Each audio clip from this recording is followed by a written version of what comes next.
So, welcome to this guide on how to learn English with 5 effective ways within 3 months.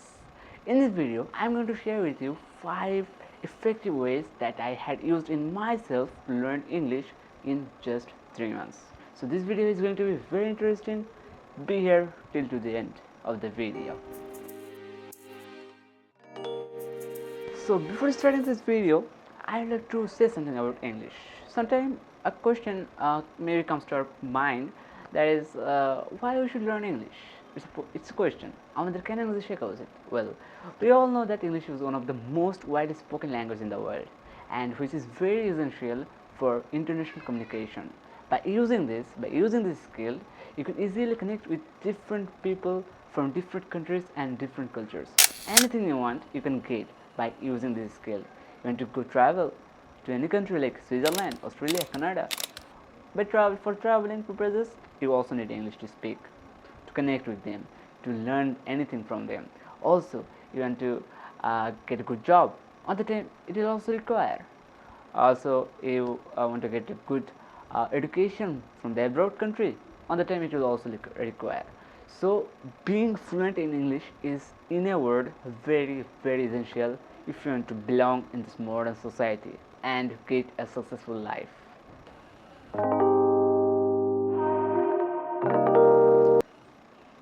So first point is setting up a goal. দেখো, যে কোনো কাজে সফল হতে হলে আমাদেরকে প্রথমে সেই কাজ সম্পর্কে একটি ক্লিয়ার রোড ম্যাপ থাকা প্রয়োজন, একটা সুনির্দিষ্ট পরিকল্পনা থাকা প্রয়োজন, যাতে ওই কাজটা আমরা সফলভাবে করতে পারি। In the case of English, the thing is completely same. ইংরেজির ক্ষেত্রে সেই একই ব্যাপার, তার কোনো ব্যতিক্রম নেই। আমরা যদি ইংরেজি শিখতে চাই, অবশ্যই আমাদেরকে একটা ক্লিয়ার রোড ম্যাপ থাকতে হবে, specific pre planned road map আমাদেরকে থাকতে হবে। বাই ইউজিং দ্যাট, যেটি ইউজ করে আমরা খুব সহজেই ইংরেজিতে অনর্গল কথা বলতে পারবো। ফর এক্সাম্পল, হতে পারে তুমি এক সপ্তাহের একটা রোড ম্যাপ নিলে, হতে পারে তুমি 1 মাসে নিয়ে যেতে পারো, হতে পারে তুমি 3 মাসের একটা রোড ম্যাপ নিজে থেকে সেট করবে। নিজের সুবিধা মতো তুমি এটা সেট করতে পারো। ইন দ্য টাইম ডিউরেশন, তুমি হয়তো বেসিক গ্রামার শিখতে পারো, তুমি হয়তো কোনো কোর্স শেষ করতে পারো, ইংলিশ কোর্স, হয়তো তুমি 1500+ ভোকাবুলারি নিজের মধ্যে অ্যাচিভ করতে পারো, তাহলে তুমি ভোকাবুলারি লিস্ট ইনক্রিজ করতে পারো। Anything you want which is very important for you, you can learn that in that time duration. 3 মাসের ভিতরে তোমার যেটা পছন্দ তুমি সেটাই শিখতে পারো, only for the English purposes. Okay, so তোমাকে অবশ্যই একটা গোল সেট করতে হবে। And if you feel any kind of hesitation for setting up your goal, and you can comment to my comment section and I'll try to make a video about it. তুমি যদি কোনো hesitation feel করো তোমার গোল set করতে, তুমি যদি বুঝতে না পারো যে আমি কীভাবে আমার গোলটা সেট করবো, যাতে সেটা ইউজ করে আমি দ্রুত ইংরেজিতে অনর্গল কথা বলতে পারি, সো তার জন্য তুমি অবশ্যই আমার কমেন্ট সেকশনে একটা কমেন্ট করে দিও, আমি সেটা নিয়ে একটা ভিডিও বানানোর চেষ্টা করবো ইনশাআল্লাহ আগামীতে। So আমিও কিন্তু at the first phase when I was completely beginner for learning English, I made a complete roadmap for the journey. আমি একটা রোডম্যাপ তৈরি করছিলাম, যেটা ইউজ করে in just 3 months আমি অ্যাচিভ করতে পারছি আমার the dream outcome. Okay, so এটা হচ্ছে ফার্স্ট পয়েন্ট, এটা খুবই গুরুত্বপূর্ণ একটা point. Okay, let's move on to the second point. বর্তমান যুগের সবচেয়ে বড় সুবিধা কি জানো? আমরা যেতে চাই আমরা সেটাই করতে পারি। যদি আমরা কিছু শিখতে চাই আমরা শিখতে পারি, আমরা যদি পরীক্ষার জন্য প্রিপারেশন নিতে চাই আমরা সেটা নিতে পারি, আমরা যদি কোনো একটা স্কিল নিজের মধ্যে ডেভেলপ করতে চাই সেটা আমরা করতে পারি, আমরা যদি কোনো জব করতে চাই সেটাও আমরা করতে পারি by using some modern devices. বর্তমানে আমাদের হাতে মোবাইল আছে, ল্যাপটপ আছে, ট্যাব আছে, মানে every kind of modern devices we have right now which hadn't to the past peoples. মানে অতীতে কারোর কাছে এগুলো ছিল না, বাট আমাদের কাছে আছে। We are so lucky. So এইগুলো ইউজ করে কিন্তু আমরা যা চাই তাই শিখতে পারি। And in the case of English there is no exception. আমরা ইংরেজিও শিখতে পারি এই মডার্ন ডিভাইসগুলো ইউজ করার মাধ্যমে। ফর এক্সাম্পল, আমি মোবাইল ইউজ করছি, আমার যেহেতু ল্যাপটপ বা ট্যাব যেহেতু কিছুই নেই, but I had an android mobile, so ওইটা ইউজ করে আমি অনেক অনেক কিছু শিখতে পারছি ইংরেজি সম্পর্কে। So you can also use that. Mobile use করে বা যেটা পারো ডিভাইস ইউজ করে তুমি ইংরেজিটা শিখতে পারো, এবং এটা সবচেয়ে গুরুত্বপূর্ণ একটা টপিক। এইটাই হচ্ছে তোমার কোর টপিক ইংরেজি শেখার জন্য। যদি তুমি বিগিনার হয়ে থাকো, তুমি অনলাইন প্ল্যাটফর্মগুলোকে ইউজ করে করতে পারো। ফর এক্সাম্পল ইউটিউব, ফেসবুক, এগুলো কিন্তু খুব বড় বড় অনলাইন প্ল্যাটফর্ম, যেগুলো ইউজ করে তুমি খুব সহজে ইংরেজি শিখতে পারো। For example you are learning this YouTube, তুমি এই ভিডিওটা দেখছো এবং তুমি কিছু জানতে পারছো এখান থেকে যে তুমি কীভাবে ইংরেজিটাকে শুরু করতে পারো, রাইট? সো এইভাবেই তুমি বিভিন্ন ইংলিশ স্পিকারদের কথা শুনতে পারো। দেখো, আমরা বাংলাদেশে বসবাস করি, আর ইংরেজি শেখার একটা বড় অবদান রাখা হচ্ছে তোমার পরিবেশটা। তোমার পরিবেশটা যদি ভালো থাকে, পরিবেশটা যদি ইংরেজিতে ভরা থাকে, তুমি খুব দ্রুত ইংরেজি শিখতে পারো। ফর এক্সাম্পল, তুমি হামজা চৌধুরীর নাম তো নিশ্চয়ই শুনেছো। বাংলাদেশের অসাধারণ একজন ফুটবলার, যে ইংল্যান্ডে বড় হয়েছে, ছোটোবেলা থেকে সে ইংল্যান্ডে বড় হয়েছে। কীভাবে? কারণ দেখো, আমি তার পডকাস্টে শুনেছি, তার একটা ইন্টারভিউ আমি দেখেছি, সেখানে তার ইংরেজির কথাটা যদি তুমি শুনে থাকো, সে এত অনবরত ইংরেজি কথা বলতে পারে যে আমরা তার কথা বুঝতেই পারি না। আমাদের লিসেনিং স্কিলটা কাজ করানোর সময় কেন? কারণ সে অথেন্টিক ইংরেজিটা শিখে আসতে পারছে। কীভাবে? বিকজ তার পরিবেশটা ছিল এরকম। সে ইংল্যান্ডে বসবাস করেছে, ইংল্যান্ডে বড় হয়েছে, ইংল্যান্ডের পুরো পরিবেশটা তো ইংলিশ। সেই জন্য সে ইংরেজি দ্রুত অনর্গল কথা বলতে শিখেছে এবং পেরেছে। সো আমাদের ক্ষেত্রে তো আর সেটা সম্ভব না, কারণ তোমার মনে প্রশ্ন আসতে পারে, সে তো পেরেছে বিকজ তার তো ইংরেজি ক্ষেত্র ছিল, বাট আমাদের কই নেই। হয়তো আমাদের পরিবেশটা এরকম না, বাট আমরা সেভাবে তৈরি করে নিতে পারি। দেখো, আমি বললাম আমাদের মোবাইল ফোন আছে, ল্যাপটপ আছে, ট্যাব আছে, এগুলো ইউজ করেও কিন্তু আমরা কাজ করতে পারি। যেমন ইউটিউবে বা ফেসবুকে অসাধারণ অসাধারণ ব্যক্তিত্বরা তাদের ভিডিও পোস্ট করে থাকে। আমেরিকা থেকে, ইংল্যান্ড থেকেও অনেক ভালো ব্লগার থাকে, যেমন mister beast for example.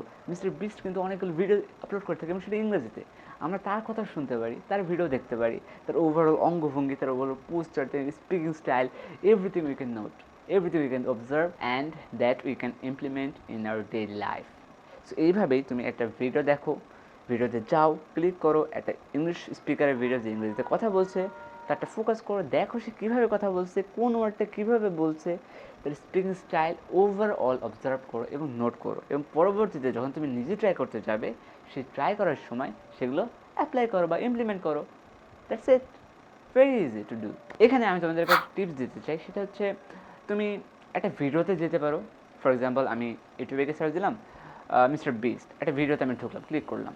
Mister বিস্টের ভিডিওতে যাওয়ার পর দেখলাম ওয়াও, একটা সুন্দর ভিডিও শুরু হয়েছে। আমি প্রথমে ওই ভিডিওটা দেখলাম ভালো মতো, কানে হেডফোন দিয়ে শুনলাম যে মিস্টার বিস্ট কীভাবে কথাগুলোটাকে বলছে।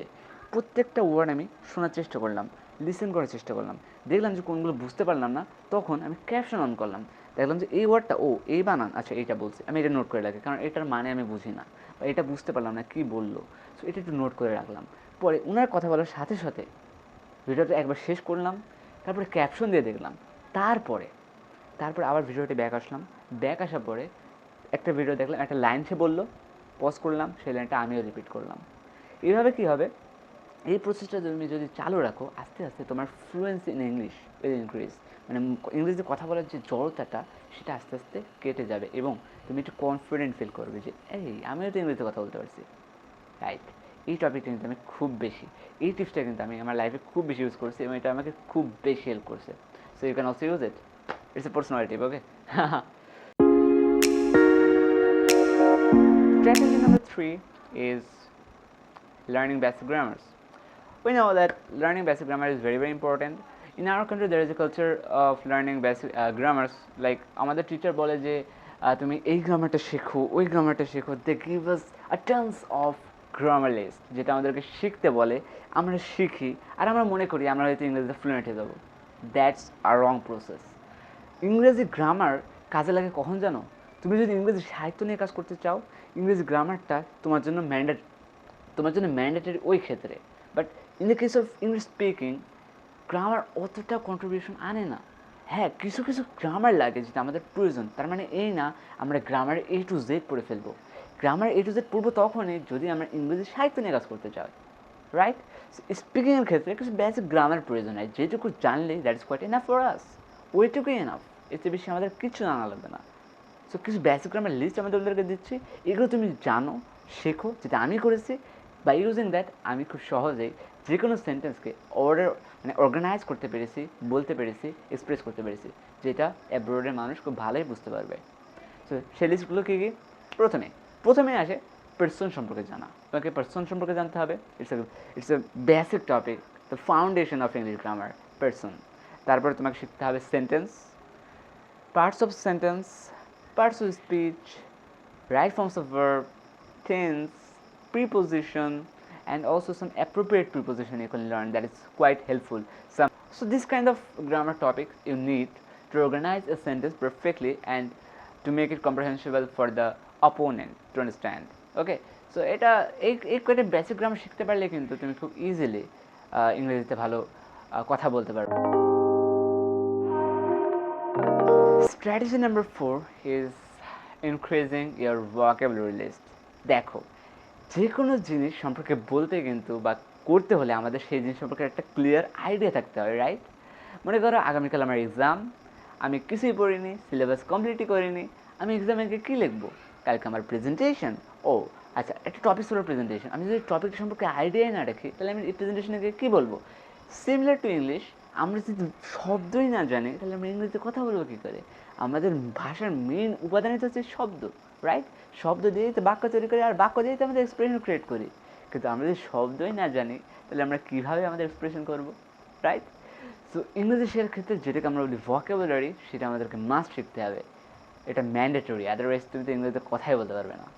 সো আমি এখানে একটা টিপস খুব বেশি কাজে লাগেছে আমার লাইফে। আমি অলওয়েজ, দেখো ভোকাবুলারি শিখতে হলে আমরা হয়তো চেষ্টা করি ডিকশনারিতে হাত দিয়ে দিই, আমরা হয়তো বইয়ে চলে যাই, এক গাদা ভোকাবুলারি লিস্ট করা থাকে সেটা হয়তো পড়া শুরু করি, লাইন বাই লাইন দেওয়া থাকে, যেটা আমাদের খুবই পেঁচানো মনে হয় এবং সত্যিকার অর্থে সেটা খুবই কঠিন ফর এক্সিকিউটিং, রাইট?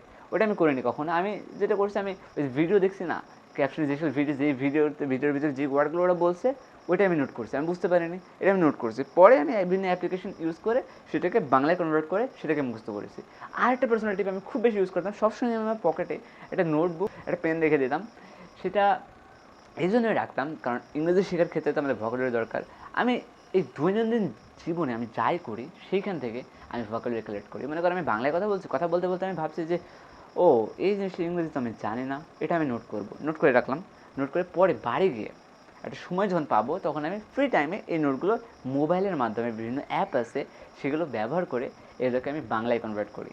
আবার ইংরেজি অনেকগুলো ওয়ার্ডও থাকে যেগুলো আমি বুঝতে পারি না, সেগুলো আমি নোট করে রাখি। পরবর্তীতে গিয়ে সেটাকে ইংরেজি থেকে, মানে বাংলা থেকে ইংরেজি কনভার্ট করি, ইংরেজি থেকে বাংলায় কনভার্ট করি। That is an amazing.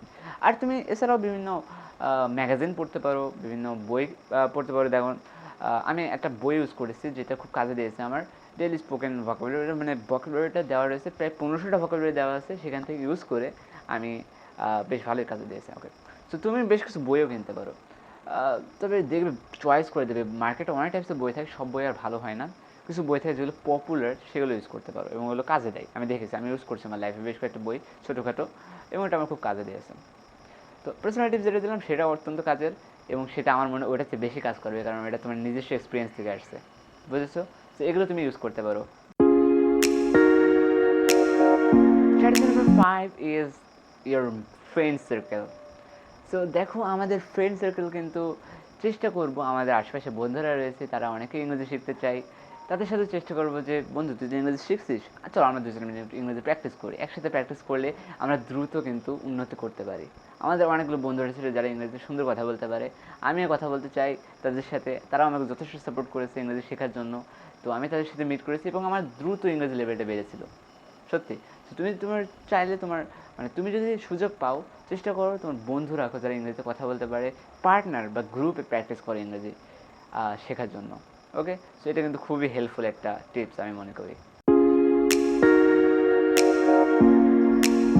Okay, so finally আমরা সব ধরনের টিপস তোমাদেরকে কভার করে দিয়েছি, বাট আফটার দ্যাট আমি তোমাদেরকে একটা বোনাস টিপস দিতে চাই। So that is keep challenging yourself. নিজেকে চ্যালেঞ্জ করতে থাকো। দেখো অ্যাট দ্য ফার্স্ট ফেজ তোমাকে খুব বেশি প্রেশার নিতে হবে না, যেহেতু তুমি বিগিনার, তোমাকে আস্তে আস্তে শুরু করতে হবে। অ্যাজ আই সেড প্রিভিয়াসলি, যে তুমি একটা গোল সেট করো, সেই গোল অনুযায়ী তুমি চলতে থাকো। গুড। গোলটা তুমি একটা পদ্ধতিতে কিন্তু সেট করতে পারো। কেমন? সেটা হচ্ছে, মনে করো প্রথম সপ্তাহে, মনে করো 3 মাসের একটা গোল নিয়ে আসো, গুড। 90 দিন, সেটাকে 6 দিয়ে ভাগ করো, 15টা স্টেপ আসে, 15টা লেভেল আসে, এই লেভেলে তুমি ভাগ করে ফেলো। গুড। ফার্স্ট লেভেলে তুমি হয়তো একটু কঠিন, একটু হালকা কিছু শিখলে, পরের লেভেলে হয়তো তার চেয়ে একটু কঠিন, থার্ড লেভেলে হয়তো তার চেয়ে একটু কঠিন, এভাবে ক্রমান্বয়ে তুমি তোমার লেভেলটা ইনক্রিজ করতে থাকো, আস্তে আস্তে হার্ডনেসটা বাড়াতে থাকো। দেখবে এইভাবে চলতে থাকলে তুমি এই প্রেশারগুলো নিতে পারবে। বাট একবারে যদি তুমি নিজেকে পুশ করো তাহলে কিন্তু তুমি ব্যর্থ হবে, ডিমোটিভেটেড হবে এবং ইংরেজি শিখতে চাবে না। সো দ্য ফার্স্ট ফেজ তুমি একটু অল্প রাখো, একটু সহজ রাখো, যাতে নিজেকে ইন্সপায়ার করা যায়, নিজেকে কনফিডেন্ট রাখা যায়। তারপর একটু কঠিন, সেটা তুমি নিতে পারবে, আবার একটু কঠিন, সেটা তুমি নিতে পারবে, বিকজ এগুলো তো তুমি নিয়ে নিয়েছো। এইভাবে আস্তে আস্তে দেখবে তোমার লেভেলটা কী অসাধারণভাবে ইনক্রিজ হয়েছে। That is very helpful tips I would say. Okay, আরেকটা টিপস তুমি ইউজ করতে পারো, reading books, not Bangla, that would be in English. ইংরেজি বই তুমি ব্যবহার করতে পারো। দেখো আমাদের একাডেমিক টেক্সট বুক রয়েছে, আমাদের একাডেমিক বুক রয়েছে, সেই ইংরেজি বইটা আমরা ইউজ করতে পারি। দেখো ওখানে অনেক স্টোরি লেখা থাকে, সেগুলো আমরা জোরে জোরে পড়বো, জোরে জোরে পড়ার চেষ্টা করব। এতে কী লাভ হবে জানো? দেখো ইংরেজিতে কথা বলতে হলে কি আমাদের মুখে নাড়াচাড়া করানোর দরকার না, আমাদেরকে অভ্যস্ত করার দরকার না। এত ফার্স্ট টাইম আমি ইংরেজি বলতে যাই, আমার মুখ থেকে বেঁধে যায় ইংরেজি, এখনও হচ্ছে কিন্তু কিছুটা, দেখেছো আমার বেঁধে যাচ্ছে। সো কেন এই প্রবলেমটা সলভ করতে পারো তুমি এই বই পড়ার মাধ্যমে, ইংরেজি বই। তুমি একা মনে করো একটা স্টোরি পড়ছো, জোরে জোরে স্টোরিটা পড়ার চেষ্টা করো। স্টোরিটা পড়লে তোমার মাসেল মুভ করবে, তোমার আস্তে আস্তে ফ্লুয়েন্সটা বাড়বে, তুমি কনফিডেন্ট গ্রো করবে, তোমার ইংরেজি বলতে আর হেজিটেশন ফিল হবে না। সো এইটুকুই আজকের ভিডিওটা, আশা করি তোমরা পছন্দ করেছো। তো আজকের মধ্যে এতটুকুই। Until I come back, stay safe. আসসালামু আলাইকুম।